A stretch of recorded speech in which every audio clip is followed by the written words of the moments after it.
August is National Black Business Month, and we are celebrating the opening of a Black-owned private mental health practice. It has been an important resource, especially during the pandemic and after the mass shooting at Tops. Daybreak's Alexandra Rios has more on what this practice is bringing to the community.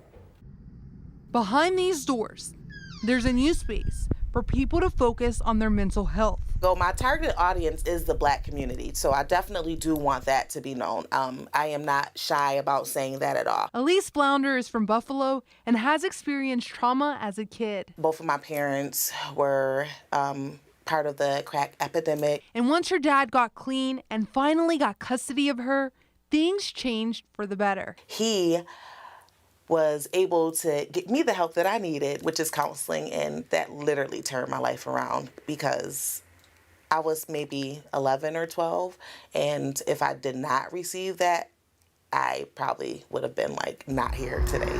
As a licensed mental health professional, she now wants to change lives too, but especially for people of color. She started a new practice in Depew called Vines Talk Healing. Her main goal is to break down stigmas in the Black community. So I definitely want to make them more aware about mental health and emotional health and release some of the taboos that we have within the Black community, the generational curses, so to speak, and the things that we were taught growing up of, what happens in this house stays in this house kind of idea. Trying to get rid of some of those things. That also includes unhealthy thoughts and negative learned behaviors. Not only are we carrying those with us, we're also passing them on to our children.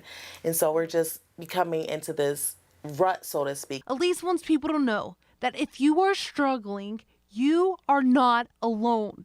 And with her new space and her experience, she's ready to get to work.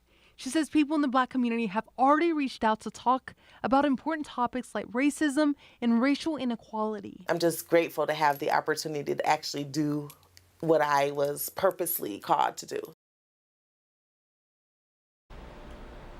Elise tells her patients to focus on self-care as a way to deal with stress, things like journaling and exercising. She also recommends giving yourself a short designated time to stress.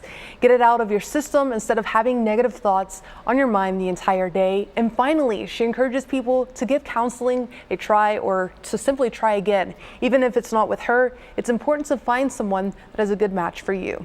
Lauren and Pete, back to you guys.